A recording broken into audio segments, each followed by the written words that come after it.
हिंदुहृदय सम्राट बाळासाहेब ठाकरे यांना मानाचा मुजरा करतो, विनम्र अभिवादन करतो आणि धर्मवीर आनंद दिघे साहेबांच्या देखील चरणी नतमस्तक होतो। आज शिवसेनेचा 57वा वर्धापन दिन।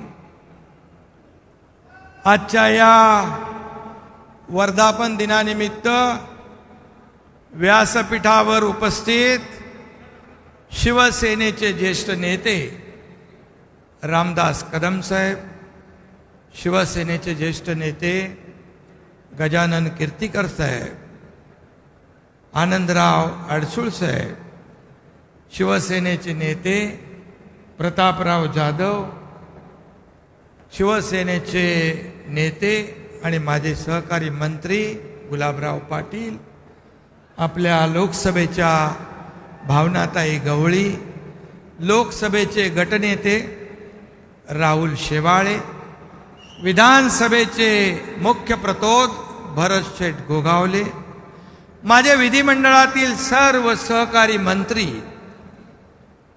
सर्व माझे सहकारी खासदार, सर्व सहकारी माझे 50 आमदार, व्यासपीठावरील सर्व मान्यवर, इतर राज्यातून आलेले राज्यप्रमुख, उपनेते, जिल्हा प्रमुख, संपर्क प्रमुख, सर्व शिवसेनेचे राज्यभरातून आलेले पदाधिकारी, महिला आघाडी, युवा सेना, सर्व संघटनांचे पदाधिकारी, उपस्थित मान्यवर, बांधव, भगिनी आणि पत्रकार मित्रांनो, मी आपल्याला मनापासून, हृदयापासून आजच्या शिवसेनेच्या वर्धापन दिनानिमित्त खूप खूप शुभेच्छा देतो। आपल्या सगळ्यांचं अभिनंदन। हिंदुहृदय सम्राट शिवसेना प्रमुखांनी शिवसेनेची स्थापना मराठी माणसाच्या न्याय हक्कासाठी केली, हिंदुत्वाच्या रक्षणासाठी केली आणि आज त्याला 57 वर्ष होता। आणि हे वर्ष आपल्याला महत्त्वाचं यासाठी आहे, मगाशी रामदास भाई, गजानन कीर्तिकर, गुलाबराव पाटील यांनी सांगितलं की गेल्या वर्ष एक शिवसेनेच्या इतिहासातलं अभूतपूर्व वर्ष होतं, एक ऐतिहासिक वर्ष होतं। मला वाटतं आपण गेल्या वर्षी 20 तारखेला क्रांतीला सुरुवात केली। 20 तारखेला या महाराष्ट्रामध्ये, या देशामध्ये, या जगातल्या अनेक देशाने आपल्या क्रांती, आपल्या उठावाची दखल घेतली आणि 30 तारखेला आपण या राज्यामध्ये शिवसेना भाजपा युतीची अधिकृत सत्ता स्थापन केली। सर्वसामान्य माणसाच्या, रयतेच्या मनातलं सरकार स्थापन केलं आणि म्हणूनच हा वर्धापन दिन आपल्यासाठी अतिशय ऐतिहासिक आहे, अभिमानाचा आहे, गौरवाचा आहे आणि म्हणून एवढा उत्साह आपण पाहतोय। एवढेच बाहेर लोक आहेत, रस्त्यावर आहेत, येता जाताना मला किती लोक गाडीतून हात करत होतो। प्रतिसाद, उत्साह, स्वागत, आज एक जल्लोष आहे, जल्लोष आहे।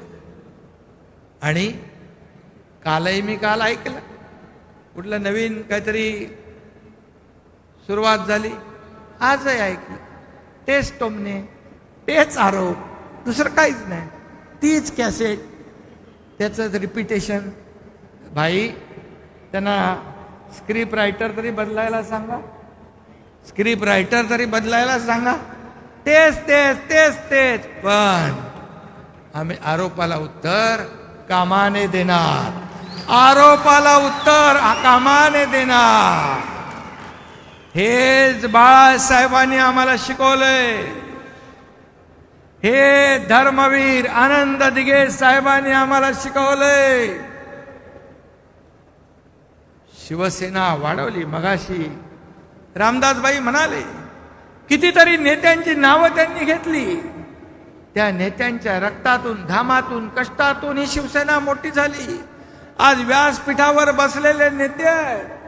या नेत्यांच्या कोणी टपरीवाला, चहावाला, वॉचमॅन, रिक्षावाला, कोण भाजीवाला, याच लोकांना तुम्ही हिणवताय. अरे याच लोकांना तर घेऊन बाळासाहेबांनी शिवसेना मोठी केली. फाटक्या लोकांना घेऊन शिवसेना मोठी केली. या राज्यात नाही, देशामध्ये एक हिंदुहृदय सम्राट बाळासाहेबांची डरकाळी फुटल्यानंतर देश स्तब्ध व्हायचा. हे याच सर्व लोकांमुळे.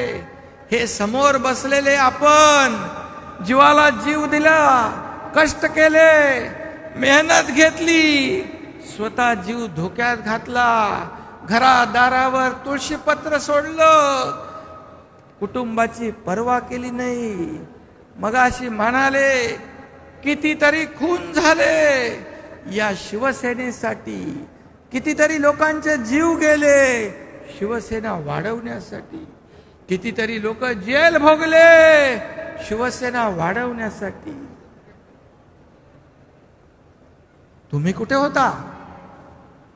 किती केस झाल्या तुमच्यावर?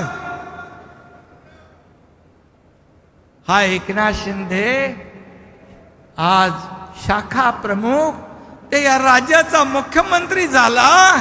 याच्या मागे मेहनत, कष्ट, रक्ताचं पाणी, बाळासाहेबांचे आशीर्वाद, दिघे साहेबांची शिकवण आणि तुमच्या सगळ्यांची साथ सोबत, यामुळेच झालं. मला आठवतंय श्रीकांत डॉक्टर झाला, MBBS झाला, ऑर्थोपेडिक सर्जन MS झाला. मला त्यांनी एकच गोष्ट मागितली, मला हॉस्पिटल करून द्या. पण मी तुम्हाला सांगतो, त्याचा बाप त्याला हॉस्पिटल करून देऊ शकला नाही. कारण करायला जायचो, कुठली तरी निवडणूक यायची, निवडणुकीमध्ये हॉस्पिटलचं जे काय ते लावायचं. हा एकनाथ शिंदेने कर्ज काढून निवडणुका लढवल्यात. कर्ज काढून निवडून आल्यानंतर निवडलेली माणसं घेऊन आम्ही जायचो मातोश्री, त्याचं स्वागत, त्यांनाच पुष्पगुच्छ, शॉल द्यायचो. सगळ्यांना माहिती आहे, माझ्या नेते मंडळीला सगळ्यांना माहिती. मिळेल ते काम केलं, कष्ट केले. वयाच्या 20व्या वर्षी हा एकनाथ शिंदे कर्नाटक 21व्या वर्षी बेळगावच्या जेलमध्ये 40 दिवस होता. कितीतरी केसेस झाल्या, अनेक वेळा जेल भोगले. तुम्ही ते केले. माझ्या व्यासपीठावर बसलेल्या नेत्यांनी तेच भोगलंय. म्हणून शिवसेना मोठी झाली, पुढे गेली. मला आठवतंय भाई गजाभाऊ, लोकसभेची निवडणूक होती. माझी आई हॉस्पिटलमध्ये उपचार घेत होती. मला डॉक्टरचा फोन आला. मी जव्हारचा ब्रिज चढत होतो. डॉक्टरचा फोन आल्यानंतर माझ्या मनात पाल चुकली. माझ्या बाजूला लोकसभेचे उमेदवार गावीत होते. त्यांनी मला सांगितलं इथे इथे इथे ते आपल्या सभा आहेत. मी बोललो किती वाजता संपतील? 8, 8:30, 9 वाजतील. कसं सांगू मी त्याला? माझी आई नाही, माझ्या आईचा जीव गेलाय, माझी आई आता जगात नाही. मी त्यांना सांगितलं आपण सभा करूया. सभा पूर्ण करून आलो. त्याच्या सभा पूर्ण करून आलो आणि आईचं अंतिम दर्शन मी हॉस्पिटलमध्ये घेतलं. काय मिळवलं आम्ही? ही काय चूक केली? ही माझी चूक आहे? असे अनेक नेत्यांच्या जीवनामध्ये असे प्रसंग आले, असे घडले, असे अनेक प्रसंग आहेत आयुष्यामध्ये. जेव्हा दुःखाचा डोंगर कोसळला त्यावेळेस बाळासाहेब दिघे साहेब आपल्या सगळ्यांच्या शुभेच्छा, आपल्या आधारामुळे, आपल्या आशीर्वादामुळे हा एकनाथ शिंदे आज तुमच्या समोर उभा आहे. एकनाथ शिंदे तुमच्या समोर उभा. मला एकच शब्द आठवतो दिघे साहेबांचा, एकनाथ आता तुला लाखोंचे अश्रू पुसायचे, तुला रडून चालणार नाही. ते शब्द आजही माझ्या कानामध्ये आहेत, आजही माझ्या कानात आहेत आणि मी अख्खा महाराष्ट्र माझा परिवार समजतो. महाराष्ट्र माझा परिवार आहे. माझे नेते, माझे साथी, माझे सहकारी हाच माझा परिवार आहे. आणि म्हणून मला थोडा जास्त वेळ काम करावं लागतं. आपल्यालाही माझी चिंता आहे. का चिंता? रामदासबाई असतील, आमचे नेते असतील, गजाभाऊ असतील, अडसूळ असतील, सगळे असतील, नेते मंत्री सगळे सांगतात थोडा आराम करा, आराम करा, तब्येतीची काळजी घ्या. परंतु आज जे काय आपण हातात घेतले, शिवसेना प्रमुखांचे विचार आपण पुढे न्यायचं जे धाडस केलेलं आहे. काही लोक म्हणतात, त्यांना मी काही जास्ती भाव देत नाही, पण काही म्हणतात की वाघाचं कातडं पांघरून लांडगे निघाले. अरे तुमचे कोले कुई सुरू कधीपर्यंत असते? जेव्हा वाघ डरकाळी फोडत नाही तोपर्यंत. आणि वाघ जंगलात आल्यानंतर सगळे शेपूट घालून दुम दबाके कुठं पळतात तेही माहित आहे. आणि गेल्या 20 तारखेला गेल्या वर्षभरात उठाव, क्रांती दिन, सन्मान दिन, स्वाभिमान काय म्हणायचं ते म्हणा, ते करायला देखील वाघाचं काळीज लागतं. वाघाचं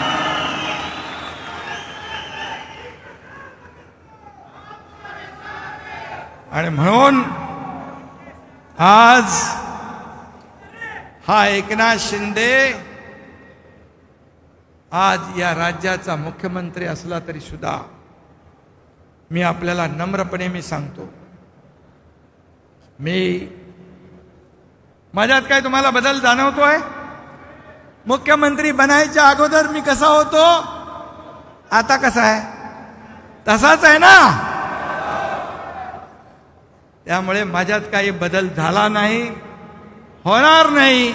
मी कालही कार्यकर्ता होतो, आजही कार्यकर्ता आहे, उद्याही कार्यकर्ता म्हणूनच काम करणार.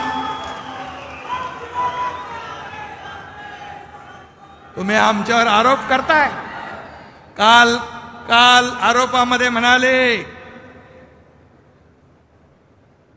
भाषण करताना गद्दार दिवस म्हणून 20 तारखेपासून गद्दार दिवस साजरा करूया. आणि बोलता बोलता बोलले, आपल्या गद्दारीला 1 वर्ष झालं. आणि लगेच दुरुस्त केलं आपल्यामधून गेलेल्यानं. अरे तुम्हीच केली गद्दारी, फक्त तारीख विसरलात. तुम्ही सत्तेसाठी, खुर्चीसाठी, स्वार्थासाठी बाळासाहेबांचे विचार तोडले. बाळासाहेबांची भूमिका मगाशी व्हिडिओ दाखवला, म्हणाले बाळासाहेब म्हणाले होते, काँग्रेस बद्दल बोलले, माझी काँग्रेस होऊ देणार नाही. ज्या दिवशी काँग्रेस होईल त्या दिवशी माझं दुकान बंद करेन. हे बाळासाहेबांचे विचार. तुम्ही काँग्रेस आणि राष्ट्रवादी बरोबर गेलात, जे बरोबर बोललात. ही गद्दारी तुमचीच केली. तुमच्या पोटातलं ओटात निघालं, पोटातलं ओटात निघालं. आणि म्हणून तुम्ही आमच्यावर गद्दार, मिंदे काय काय आरोप करताय, काय काय घाणेरडे आरोप करताय. परंतु यामुळे तुम्हाला सिंपती मिळणार नाही. कारण ज्याने बाळासाहेबांच्या विचारांशी धोका केला, सहानुभूती मिळणार नाही. ज्याने या देशात, या राज्यातल्या मतदारांशी द्रोह केला, त्यांना सहानुभूती मिळणार नाही. निवडणुका आपण शिवसेना भाजप युती म्हणून लढवल्या की नाही, आणि आपण सरकार कुणाबरोबर केलं तर ज्यांना बाळासाहेबांनी दूर ठेवलं होतं त्यांच्याबरोबर. आणि म्हणून जर आम्ही चुकीचा निर्णय घेतला असता तर 50 आमदार 13 खासदार, काल परत एक ताई आल्यात आपल्याकडे, आणि शेकडो हजारो लाखो कार्यकर्ते तुम्ही आज आता इथे दिसले असता का? तुम्ही पाठ फिरवली असती. आणि जोपर्यंत त्यांच्याकडे आहेत तोपर्यंत चांगलं, त्यांच्याकडून गेला की कचरा. मगाशी काल ताईंनी सांगितलं कचऱ्यापासून ऊर्जा तयार होते, कचऱ्यापासून ऊर्जा तयार होते. जो गेला तो कचरा एक दिवस तुमचा कचरा झाल्याशिवाय राहणार नाही. आणि म्हणून आम्ही स्वाभिमान दाखवला, बाळासाहेबांचे विचार घेऊन पुढे चाललोय. शिवसेना गाळातून बाहेर काढण्याचं काम केलं, शिवसेना वाचवण्याचं काम केलं. शिवसेना धनुष्यबाण तुम्ही गहाण टाकला होता तो सोडवण्याचं काम आम्ही केलं. एक विचार करा, मगाशी कुणीतरी सांगितलं मुख्यमंत्री कोण होते आणि सरकार कोण चालवत होतं, हे आपल्या सगळ्यांना माहित आहे. आणि म्हणून आज आपण पाहतोय की या शत्रूच्या म्हणजे मुख्यमंत्री शिवसेनेचा, सरकार राष्ट्रवादी चालवतीये, काँग्रेस चालवतीये. मगाशी मला रामदासबाई म्हणाले यांनी निधी किती किती वाटलाय त्याचा जरा हिशोब ठेवा, हिशोब काढा. बघा काय त्या म्हणजे सरकार कुणाचं, चालवत कोण होतं. या सगळं जर असंच राहिलं असतं तर आज या महाराष्ट्रामध्ये आपण हाताच्या बोटावर मोजण्या इतके पण राहिलो नसतो. आणि म्हणून आपल्याला निवडणूक आयोगाने शिवसेना धनुष्यबाण अधिकृतपणे दिले आणि सुप्रीम कोर्टाने देखील त्याच्यावर शिक्कामोर्तब केलेला आहे. सुप्रीम कोर्टाचे निर्णय झाल्यानंतर केसरकर इकडे आहेत, आटापिटा चाललाय की कसा सुप्रीम कोर्टाचा निर्णय आपल्या बाजूने आहे हे सांगायला. अरे काय सांगताय, सरकार पडणार पडणार पडणार. काल काय मला वाटतं पडणार पडणार बोलले नाही, त्यांना माहित आता पडणारच नाही, फिक्स झालेलं आहे, शिक्कामोर्तब झालेलं आहे. आणि म्हणून किती खोटारडेपणा करायचा, किती दिशाभूल करायची, परंतु आता तुमच्या दिशाभूल आणि खोटारडेपणाला जनता साथ देणार नाही. जनता विटलेली आहे. आणि म्हणूनच मी आपल्याला एवढंच सांगतो, काय तुम्ही आरोप करताय, मुख्यमंत्री हेलिकॉप्टर मधून शेती करायला जातात का? मुख्य शेतकऱ्याच्या मुलाने हेलिकॉप्टर मध्ये बसू नये? मला सांगा, शेतकऱ्याच्या मुलाने चांगल्या गाडीतून फिरू नये?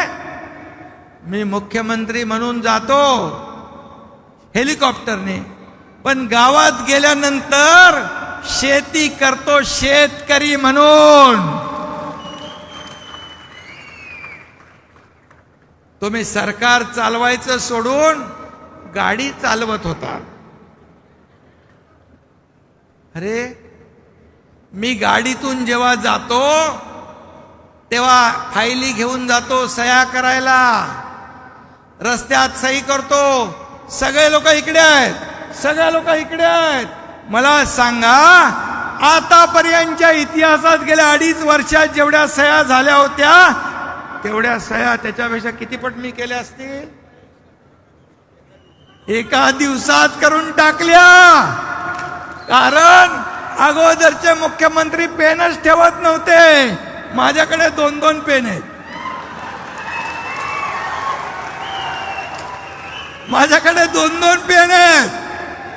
हा मुख्यमंत्री गाडीत सही करतो, रस्त्यावर सही करतो, का मंत्रालयात सही करतो, सह्याद्रीत सही करतो, ठाण्यामध्ये सही करतो. आपल्याला मी सांगू इच्छितो, मुख्यमंत्री सहाय्यता निधीचे पैसे 2.5 वर्षात 2 कोटी वाटले होते.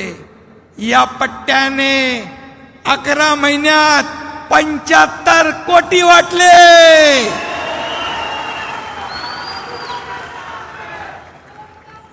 75 कोटी. अरे त्याचा जीव वाचवा. माझ्याकडे परवा एक जवारचा पोरगा आला होता, संकेत का काही नाव होतं.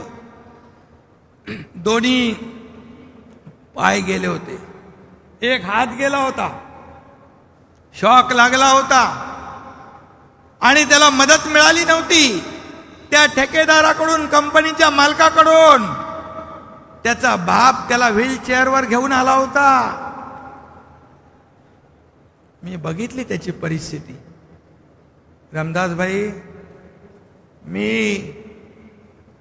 सांगितलं, मी आपल्या अधिकाऱ्यांना सांगितलं चेकबुक घेऊन या. चेकबुक आणलं, 5 लाख लिहिले, अधिकाऱ्यांनी सही केली आणि त्याच्या हातामध्ये चेक देऊन टाकला. त्याच्या बापाच्या डोळ्यातून अश्रू आले. मला आठवतंय, कोल्हापूरला एक बाई, मुसलमान बाई आली होती, तिथं छोट्या बच्चूला घेऊन. मी तर ओळखतच नव्हतो, पण आपण दिलेल्या पैशामुळे त्या बाईचा बच्चू वाचला. त्या बाईच्या बच्चूचं नाव तिने ठेवलं होतं दुआ दुआ. हे काम आहे आपलं. हेच सरकारने काम केलं पाहिजे. बघतो, करतो, आणतो, दिसतो, हे सगळे नको. आणि म्हणून हे गतिमान सरकार आहे, हे काम करणारं सरकार आहे.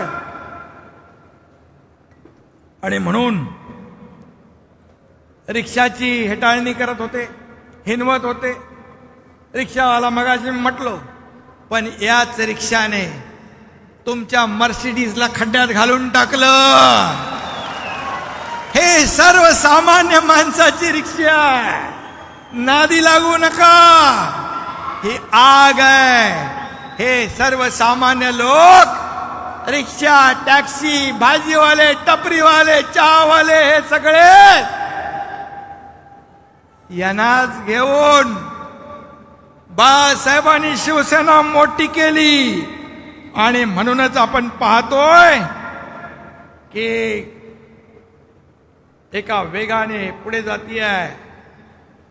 आज ज्यांना ज्यांना तुम्ही हिनवता ते तेवढ्याच द्वेषाने काम करताय. आणि म्हणून आम्ही काम करत राहू, तुम्ही आरोप करत राहा. जनता सुज्ञ आहे, ये जनता सब जानती है. एवढंच मी आपल्याला सांगतो. आणि खऱ्या अर्थाने हिंदुत्वाची ओळख, बाळासाहेबांची ओळख, बाळासाहेबांचे विचार हे आपण पुसून टाकण्याचा प्रयत्न करताय. परंतु ही बाळासाहेबांची शिवसेना, हे ज्वलंत हिंदुत्वाचे विचार या राज्यात, या देशात पुढे नेण्यासाठी वाटेल ते करण्याचं काम करेल. हा शब्द मी या ठिकाणी आपल्याला देतो. तुम्ही सांगता मी 2 दिवस फक्त गावाला गेलो, तर मुख्यमंत्री गावाला गेले. अरे तुम्ही तर फक्त इतक्या वर्षात, 2.5 वर्षात 2दाच मंत्रालयात गेले. हे मी नाही सांगत, हे आदरणीय शरद पवारांच्या पुस्तकातून त्यांनी लिहिलंय. 2.5 वर्षात 2 वेळा मुख्यमंत्री मंत्रालयात. हे पचनी पडणारं नव्हतं. घरी बसून सरकार चालवता येत नाही. आणि मुख्यमंत्र्यांना राज्यात काय चाललंय हे कळत नव्हतं. याचा अंदाज घ्यायची क्षमता मुख्यमंत्र्याला असायला पाहिजे. हे आम्ही नाही म्हणत, शरद पवार साहेबांनी त्यांच्या पुस्तकात लिहून ठेवले. यापेक्षा आणखी काय पाहिजे. आणि म्हणून तुम्ही जे आयुष्यभर जे पेरलेलं आहे तेच उगवणार आणि तेच उगवतंय.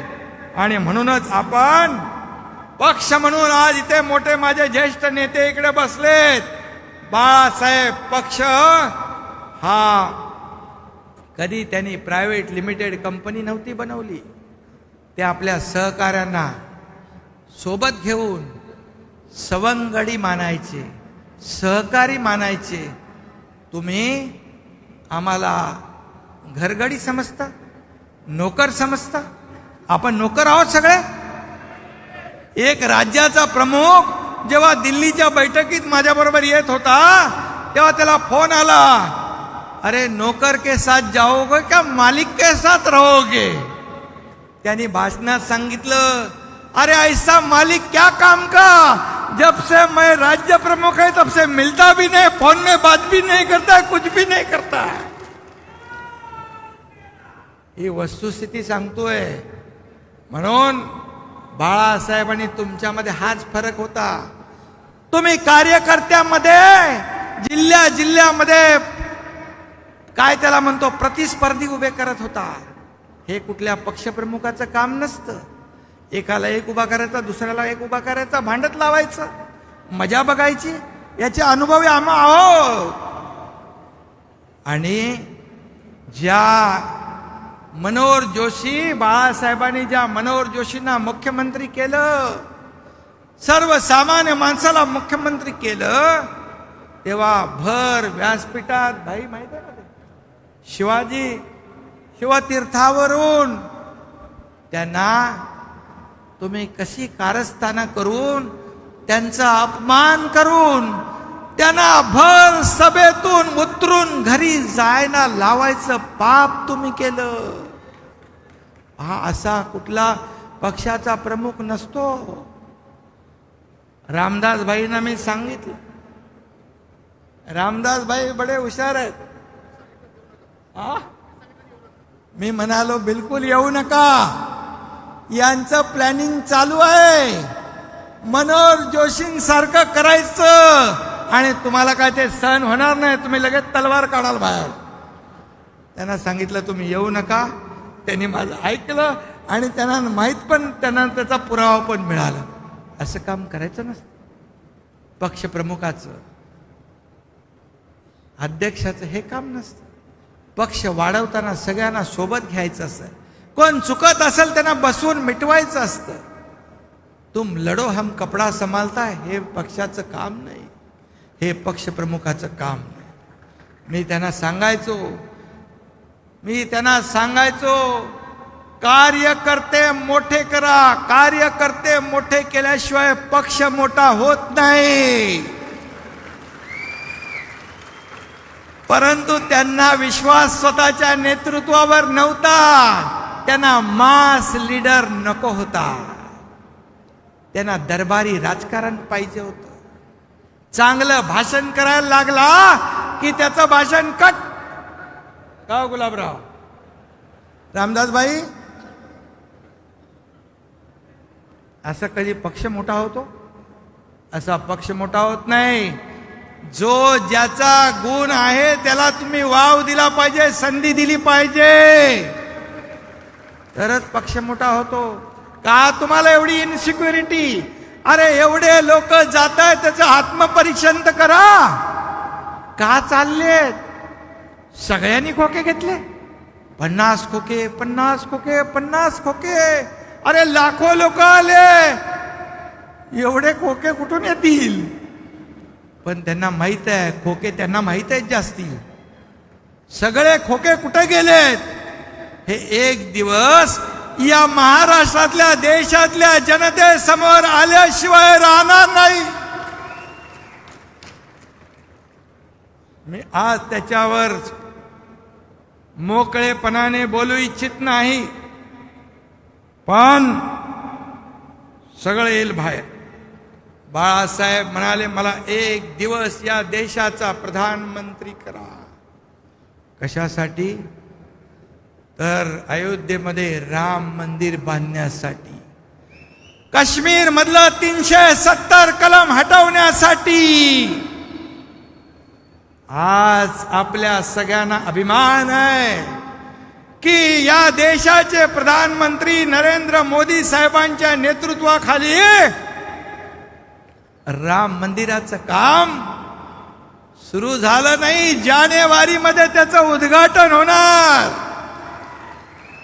आणि 370 कलम मोदी साहेबांच्या मार्गदर्शनाखाली अमित शाह साहेबांनी हटवून टाकलं. मी गेलो होतो गेल्या आठवड्यात जम्मूवरून काश्मीरमध्ये.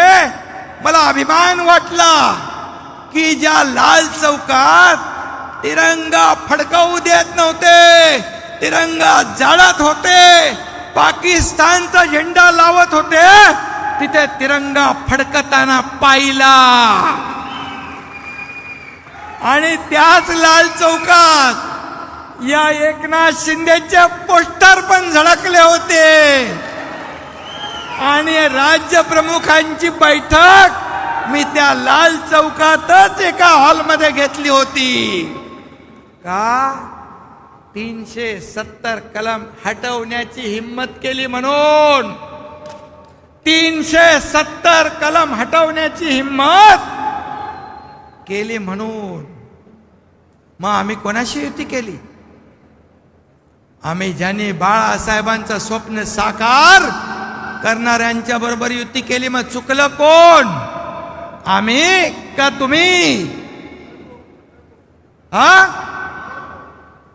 आणि म्हणून गद्दार कोण, बेईमान कोण, विश्वासघातकी कोण, हे सांगा.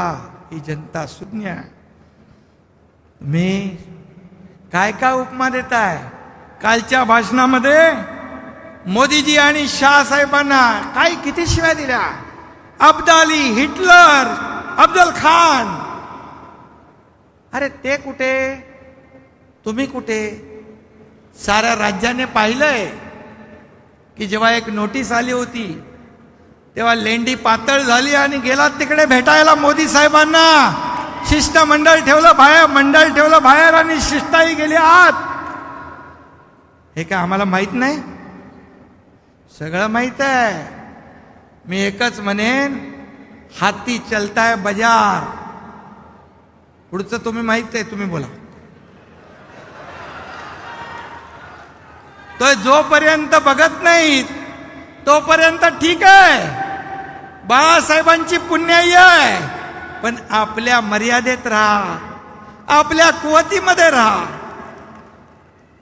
आणि म्हणून मी एवढंच सांगतो, ते काल काहीतरी म्हणाले की मणिपूरला जा, मणिपूरला जायची हिम्मत दाखवा. अरे मणिपूर काय, मोदी साहेब तर जाऊन पाकिस्तानमध्ये जाऊन त्यांनी सर्जिकल स्ट्राईक करून टाकला पाकिस्तानमध्ये. मणिपूरला जायला काय दाखवताय त्यांना? तुम्ही वर्षावरून मंत्रालयात तर जाऊन दाखवलं नाही. तो काल कोणीतरी म्हणाला भोंगा, कुठलं ते वादळ आलं होतं, वादळ कुठलं, बिपरजॉय. बिपरजॉय वादळ आलं, त्यांना वाटलं मोठा प्रकल्प आलाय, तो भोंगा म्हणाला. भोंग्यावर मी बोलणार नव्हतो. म्हणाला वादळ आले म्हणून मोठा प्रकल्प आला म्हणून ते घेऊन गेले. अरे बिपरजॉय वादळ आलं, या देशाचे गृहमंत्री अमित शाह साहेब 3 दिवस या गुजरातमध्ये तळ ठोकून बसले. या जनतेला दिलासा दिला, सगळी यंत्रणा वापरली. आणि 26 जुलैचा पूर आला तेव्हा तुम्ही आमच्या दैवत बाळासाहेबांना सोडून 5 स्टार हॉटेलमध्ये गेलात राहायला. हे काय माहित नाही कोणाला? हे माहित आहे सगळ्यांना. आणि म्हणून मी आपल्याला एवढंच सांगेन, मुख्यमंत्री पदावरून जाताना काय काय सगळं केलं. वर्षावरून खाली जाताना जसं की घरातून बाहेर काढलं, आमच्यावर अन्याय झाला. मग गळ्याला पट्टा होता, मोठ्या मोठ्या बॅगा चालल्या होत्या.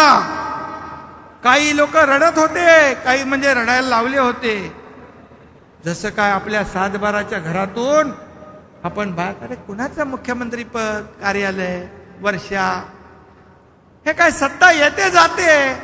एवढं मनाला लावून घ्यायचं नसतं. पण दुसऱ्या दिवशी पट्टा गायब, सगळं गायब, तरा माणूस चालायला लागला. हे कुणाची करामत माहित आहे? डॉक्टर एकनाथ शिंदे.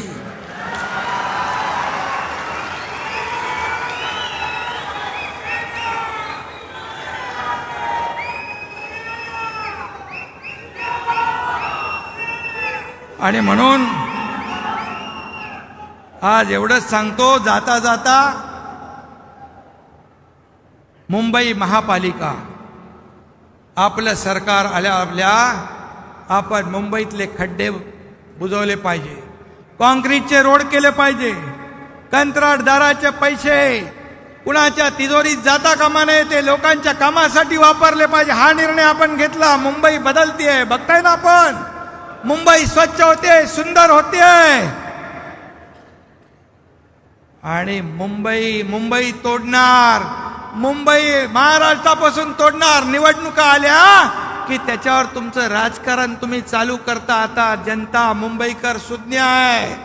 मी आणि देवेंद्रजींनी आल्या निर्णय घेतलाय. SRA चे प्रकल्प, म्हाडाचे प्रकल्प, BDD चाळीचे प्रकल्प, सेस चाळीचे प्रकल्प, सगळे प्रकल्प एकत्र करून यासाठी कायदा बदलणे, नियम बदलणे, प्रीमियम कमी करणे, पुनर्विकासाचे मार्ग मोकळे करणे.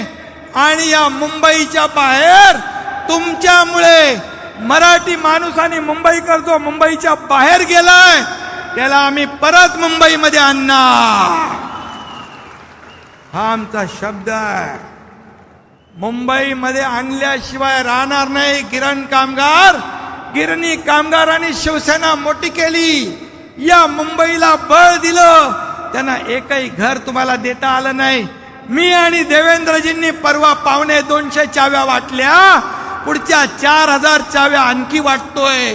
जेवढे गिरणी कामगार आहेत या सगळ्यांना घरं देण्याचं काम हे आपलं सरकार करणार आहे. हे आपलं सरकार करणार. आणि म्हणून मी एवढंच सांगतो, मुंबई जुन्या पोलिसांच्या वसाहती होत्या, याही आम्ही दुरुस्त करतोय, हे सगळं करतोय. आणि एवढे आपण निर्णय घेतोय की गेल्या 2.5 वर्षामध्ये किंवा 2.5 वर्षापूर्वी जे मुख्यमंत्री देवेंद्र फडणवीसांनी घेतलेले निर्णय लोकहिताचे, ते तुम्ही 2.5 वर्षात बंद केले. सरकार आल्या आम्ही ते सुरू केले. मग आरेचा विषय असेल, मेट्रोचा विषय असेल, रस्त्याचा विषय असेल, MTHLचा असेल, समृद्धीचा असेल, हे सगळे विषय आम्ही मार्गी लावतोय. जलयुक्त शिवार योजना, शेतकऱ्यांना आम्ही मदत करतोय. 6000 रुपये मोदी साहेब देतात, ते 6000 रुपये आम्ही टाकतोय. महिला भगिनींचा सन्मान आम्ही करतोय. लेक लाडकी लखपती योजना आपण सुरू केली आहे. आता महिला बचत गट या माध्यमातून या राज्यातल्या करोडो महिला भगिनींना सक्षम करण्याचं काम आपलं सरकार करणार आहे. सरकार आपलं करणार आहे. आणि म्हणून मी आपल्याला एवढंच सांगेन, शासन आपल्या दारी, आपण हा अनोखा प्रकल्प सुरू केलाय, तो आपण सगळ्यांनी, शासन आपल्या घरी, त्यांच्या घरी या योजना पोचवण्याचं काम करायचं आहे. संघटन मजबूत करण्याचं काम करायचं आहे. गाव तिथे शाखा झाली पाहिजे, घर तिथे शिवसैनिक झाला पाहिजे. त्याचबरोबर या ठिकाणी या सर्वसामान्य माणसाच्या जीवनामध्ये बदल घडवण्याचं काम सरकार करतंय. ते निर्णय शासन घराघरात पोचवण्याचं आपण काम केलं पाहिजे. काल परवा मी बघितलं, फेसबुक शाखा, आतापर्यंत फेसबुक सरकार चालवलं, आता फेसबुक शाखा, असे कधी चालते का? बाळासाहेबांनी सांगितलंय, शाखेतला माणूस घरात गेला पाहिजे, घरातला माणूस शाखेत आला पाहिजे. आपलं काम फेस टू फेस असतं. आभासी दुनियेमध्ये त्यांना राहू द्या. त्यांना शुभेच्छा आहेत आपल्या. आणि म्हणून मी एवढंच सांगतो, आपण शिवसेना, भाजपा, महायुती या मुंबईमध्ये देखील, या मुंबईमध्ये जे कोविडमध्ये घोटाळे झाले, कोविडमध्ये माणसं मरत होती आणि तुम्ही पैसे बनवत होता, याचा हिशोब तुम्हाला द्यावाच लागेल. या रस्त्यामध्ये आम्ही जो निर्णय घेतला काँक्रिटीकरणाचा, तुम्ही 15 वर्षापूर्वी घेतला असता तर 3,500 कोटी वाचले असते. याचा हिशोब तुम्हाला द्यावाच लागेल. मुंबईकर जनता शून्य आहे. आणि म्हणून येणारी प्रत्येक निवडणूक, लोकसभेची, विधानसभेची, मुंबई महापालिका, सगळ्या स्थानिक स्वराज्य संस्थांच्या निवडणुका आपण शिवसेना, भाजपा, महायुती म्हणून लढवणार आहोत. आणि म्हणून त्यांच्या पायाखालची वाळू सरकली आहे. आणि म्हणून मी आपल्याला एवढंच सांगेन, हे डबल इंजिनचं सरकार आहे.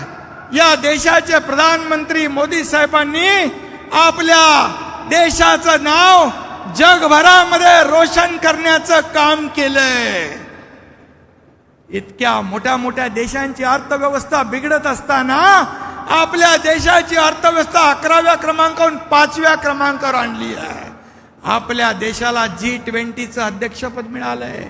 ही तमाम देशवासियांसाठी आपली अभिमानाची बाब आहे. आणि म्हणून हेही मी आपल्याला सांगतो की जेव्हा देवेंद्रजींचं सरकार होतं त्यावेळेस महाराष्ट्र परदेशी गुंतवणुकीमध्ये नंबर 1 ला होता. सरकार बदललं, महाविकास आघाडी आली, त्यानंतर गुजरात 1 नंबरला गेलं, दुसऱ्या वर्षी कर्नाटक 1 नंबरला गेलं. मला सांगायला अभिमान वाटतो, आपलं सरकार आलं 11 महिने झाले, महाराष्ट्र 1 नंबरला आलाय. 1,18,000 कोटी रुपयाची परदेशी गुंतवणूक झाली आहे. बरोबर आहे ना? आणि म्हणून मी सगळ्यांना एवढंच सांगेन, सरकार काम करतंय, गतिमान सरकार आहे, वेगवान सरकार आहे, शासन आपल्या दारी हा प्रकल्प आहे. तुम्हाला एवढंच सांग की आपण याच्यातला दुवा बनवून लोकांपर्यंत पोहोचा. लोकांना आपण याच्या एका छताखाली सगळ्या योजना देतोय आणि त्या आपण पोचवण्याचं काम करा. एवढंच मी आपल्याला या प्रसंगी सांगतो. आणि हा वर्धापन दिन आज आपण जल्लोषात साजरा केलाय. मीडियावाल्याला माझी विनंती आहे, जरा शेवटपर्यंत आपले कॅमेरे फिरवा. सगळे लोक, सगळीच्या सगळे माझे कार्यकर्ते जागेवरून हल्ले नाहीत, कारण याच्यामध्ये विरोधी पक्षाच्या लोकांना शिरकाव करू दिला नाही मधून उठून जायला. तेही धंदे तुम्ही चालू केलेत आम्हाला माहित आहे. आणि म्हणून हे जे चित्र आहे, ही वस्तुस्थिती दाखवा. जे आम्ही चांगलं काम करतोय तेवढंच दाखवा, आमचं जादाचं काम दाखवू नका. आणि म्हणून मी तुम्हाला एवढंच सांगेन, उद्या पासून जसं भाई म्हणाले, स्वाभिमान, क्रांती दिन, उठाव दिन जो पण आहे तो आपण आपल्या शाखांमधून 30 तारखेपासून किंबहुना उद्यापासून आपण साजरा करूया आणि या गद्दारांना चोख उत्तर देऊया. धन्यवाद. जय हिंद, जय महाराष्ट्र.